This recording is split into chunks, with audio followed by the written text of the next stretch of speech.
जंग तो रोज़ रोज़ जीवन में कुछ ना कुछ तो संघर्ष है ही। जंग तो है ही। जंग लड़ी भी जाती है, लेकिन सिर्फ दिक्कत तब आती है जब ऐसी जंग में आ जाती है चीज़ें कि आदमी को लगता है कि भाग लो, अब ये जंग हम नहीं लड़ सकते। कहीं अपने को असहाय महसूस करने लगता है आदमी, या अपने को ये लगने लगता है कि हम जीत नहीं पाएंगे, ओवर पावर हो जाता है, हालात से ओवर पावर हो जाता है, या उसको लगने लगता है कि वो काबिल नहीं है, या लगता है कि हालात उसके ऊपर ज़्यादा पावरफुल है। और ऐसी स्थिति में जीवन ख़त्म करने का दिमाग में एक कीड़ा बैठ जाता है। आजकल आप लोग देखते हैं, रोज़ रोज़ न्यूज़पेपर में पढ़ते हैं, रोज़ रोज़ सोशल मीडिया में देखते हैं, कितने सारे सुसाइड्स हो रहे हैं। अभी हाल ही में honourable chief justice of India DY Chandrachud साहब ने इसी सुसाइड पे भी टिप्पणी दी। बहुत ही उनको ये इमरजेंसी सिचुएशन लगी, इसलिए उन्होंने इस पे भी बोला। स्पेशली जो स्टूडेंट्स में ये सुसाइड बढ़ रहे हैं, उस पे उन्होंने विशेष चिंता जताई। और इसको इन्होंने ये देखा कि जो अभी नेशनल क्राइम रिकॉर्ड्स ब्यूरो का डेटा था 2022 का, वो था कि 1.71 लाख सुसाइड्स हुए थे इंडिया में 2 साल पहले, 2022 में। ये डेटा बनता है कि 12.4 ये सुसाइड रेट हुआ पर लाख में होता है। ये 12.4 ये काफ़ी अलार्मिंग है। एक ज़माना था जिसमें 10 के आसपास होता था, अब ये 12.4 मतलब इतना बढ़ रहा है। और आप देख भी रहे हैं कि बहुत सारी घटनाएं सामने आ रही हैं।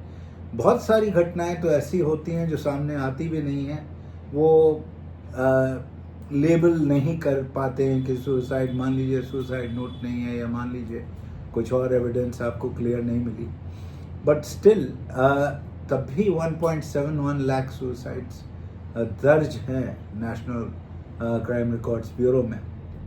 12.4 पर लाख बहुत अलार्मिंग है। और यही इतना अलार्मिंग डेटा था कि honourable chief justice of India DY Chandrachud साहब ने ये विशेष तौर पे कहा, और उन्होंने गुजारिश की या आदेश दिया कि सेंटर को एक पब्लिक हेल्थ प्रोग्राम बनाएं prevention and reduction of suicide के लिए। सुसाइड की रोकथाम हो, रिड्यूस हो, नंबर रिड्यूस हो, इसके लिए एक पब्लिक हेल्थ प्रोग्राम है। उन्होंने ये इसको इशू कहा, it is a big social issue.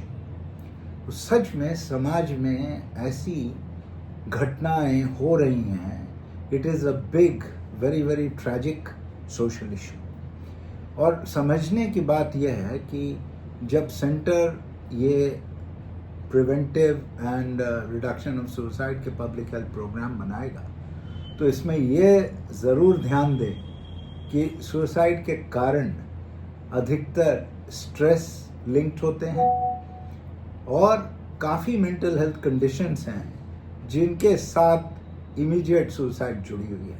लेकिन और भी बहुत सारे कारण हैं, जैसे फॉर एग्जांपल जो मेंटल हेल्थ कंडीशंस हैं, डिप्रेशन, अवसाद, एंग्जाइटी, बाइपोलर डिसऑर्डर है, शिज़ोफ्रेनिया में भी बहुत होता है, PTSD जो पोस्ट ट्रॉमेटिक स्ट्रेस डिसऑर्डर, आपने कभी कोई हालात हुआ, आपके साथ कोई घटना हुई, बार बार वो फ्लैशबैक आ रहा है, उस फ्लैशबैक से आप इतना परेशान हो रहे हैं, या डिप्रेशन में आप इतना नकारात्मक हो गए कि अब आपका जो पॉजिटिव चैनल है सोच का वो बंद हो गया, और केवल नेगेटिव चैनल आया, और नेगेटिव चैनल खुला है और बता रहा है कि तुम क्यों जीवित हो, तुम्हें मर जाना चाहिए, यही उपाय है।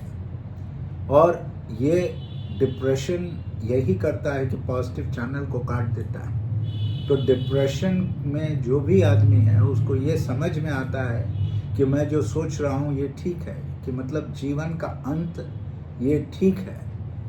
और हम जब देखते हैं, हम तो उसकी नज़र से देखते नहीं हैं, तो हम तो कहते हैं ये तो गलत सोल्यूशन है। लेकिन डिप्रेशन एक बीमारी है, उस बीमारी में वो पॉजिटिव चैनल ऑफ सोच, जो पॉजिटिव चैनल ऑफ थॉट है, वो कट जाता है।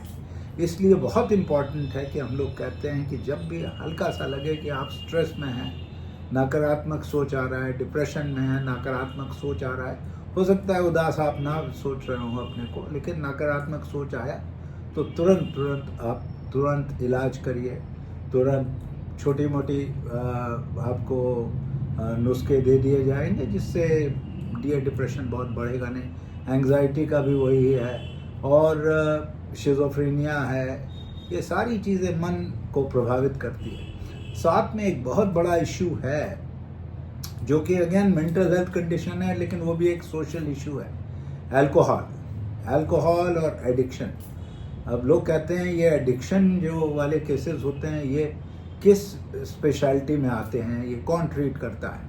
तो ये जो एडिक्शन वाले केसेस है, ये साइकाइट्रिस्ट के अंडर में आता है। De addiction centres are manned by psychiatrist, तो साइकाइट्रिस्ट ही इसका विशेषज्ञ है। अल्कोहलिज्म स्पेशली ये देखा गया है कि अल्कोहलिज्म में बहुत ज़्यादा जो सुसाइड्स हैं वो अल्कोहलिज्म से कनेक्टेड होते हैं, जुड़े रहते हैं। The risk of committing suicide with alcohol is much higher, जबकि कोई अल्कोहल नहीं ले रहा हो। साथ ही साथ हम लोग ये भी देखते हैं कि एक व्यक्ति ने कभी पहले अगर सुसाइड अटेम्प्ट किया हो तो उसमें दोबारा ये होने के चांस बहुत ज़्यादा है। तो ऐसा टारगेट ग्रुप भी आपको छांटना पड़ेगा कि जो ऑलरेडी एक बार कर चुका और बहुत गनीमत है कि वो विफल हुआ और आपके पास वो उपलब्ध है, लेकिन वो भी फिर मन में एक बार बैठ गया तो किसी भी कारण से अगर वो नहीं जा रहा है तो वो उसका भी हाई रिस्क फैक्टर होता है। कई लोग अपने आप तो नहीं करते हैं, लेकिन परिवार में आप देखते हैं कि परिवार में भाई बहन, माता पिता में कोई ना कोई, किसी न किसी ने पहले सुसाइड करी है। तो अगर ऐसा फैमिली मेम्बर में कुछ डिप्रेशन आ रहा है, एंग्जाइटी आ रही है, तो आप समझिए कि डिप्रेशन बहुत ज़्यादा सिवियर, एंग्जाइटी बहुत ज़्यादा सिवियर होने की कोई ज़रूरत नहीं है।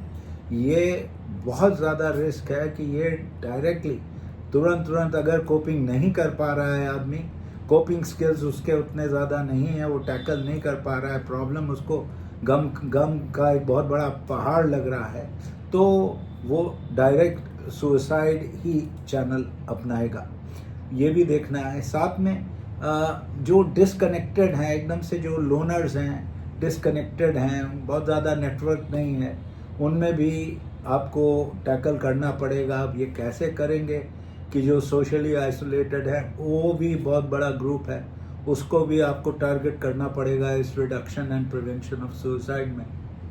साथ में एक बहुत बड़ा वर्क है कि मानसिक, तो हमने मेंटल हेल्थ कंडीशंस तो खाई, लेकिन जो क्रॉनिक इलनेसेस हैं, अब जैसे मान लीजिए फॉर एग्जांपल कैंसर है, HIV है, बहुत लोगों को बहुत ज़्यादा क्रॉनिक पेन कंडीशंस होती हैं और आप सुनते हैं कि उन्होंने आत्महत्या कर ली कि उनको लगा कि वो ठीक नहीं हो रहा है। एक तो कोई घटना हुई थी कि जिसका ट्यूबरकुलोसिस का इलाज चल रहा था और 1-2 साल से इलाज चल रहा था, तो ठीक नहीं हो रहा था। तो जो ट्रीटमेंट चल रहा है, वो ठीक नहीं हो पा रहा है, वो बेटर नहीं हो पा रहा है, उसके अंदर भी एक डिप्रेशन सा ही, ये जो क्रॉनिक मेडिकल कंडीशंस हैं, ये भी अल्टीमेटली क्या होता है, ये मनोभाव को प्रभावित करते हैं, मन को ठेस पहुंचाते हैं, मन पे आघात डालते हैं और मन का जो मोटिवेशनल एनर्जी है, जो एक जीने की चाह होती है, वो काट देते हैं। तो again mind is the master और we have to look into these conditions, और जब ये कंडीशंस देखेंगे तभी हो पाएगा, क्योंकि जीवन में तो संघर्ष रहेगा ही। हम सब लोगों को एक चीज़ ये भी ध्यान देनी है कि बहुत सारे पॉजिटिव कोट्स भी बहुत जनता को प्रभावित करते हैं, बहुत फ़ायदा देते हैं, लाभान्वित करते हैं, तो वो भी हम लोगों को डेवलप करने पड़ेंगे, कुछ पर्टिकुलर ऐसे क्लीशेस जो हम अपने प्रोग्राम में डालें। और ये प्रोग्राम बहुत होलिस्टिक होने चाहिए, बहुत होलिस्टिक होने चाहिए, ट्यूबुलर नहीं होने चाहिए। और जस्ट हम लोगों को ये ध्यान रखना है कि जब भी कोई मैसेज हम दें, जब भी किसी को देखें कि कोई परेशान है, या किसी को देखें कि परेशान नहीं है लेकिन उसके ऊपर बहुत सारे प्रॉब्लम्स हैं, परेशान नहीं दिख रहा है, तो उसका मनोबल हाई करने के लिए बहुत सिंपल सा नुस्खा है, वो हम आपके साथ शेयर कर रहे हैं। आप भी अपने लोगों के साथ शेयर करिए, यही हमारी उम्मीद है। जीवन तो संघर्ष है, पर कोई गम नहीं, सब गेम है। कोई गम नहीं, सब गेम है। डटे रहो, जीत तुम्हारी ही है। जहां आप ये शेयर करेंगे तो दूसरे का मनोबल हाई हो जाएगा।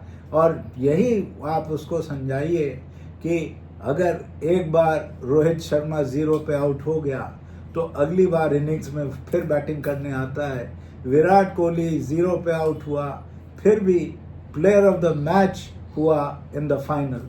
तो चलते रहना है, डटे रहने की ज़रूरत है। हर बार आप विफल भी नहीं होंगे, हर बार आप सफल भी नहीं होंगे। तो जीने का नुस्खा एक ही है, जीवन एक मैच है, गेम है। वो गेम खेलते रहना है। खेल से आप हट गए, विराट कोहली खेल से हट गया कि पिछली बार तो मैं 0 पे आउट था, मैं मैदान पे नहीं जाऊंगा।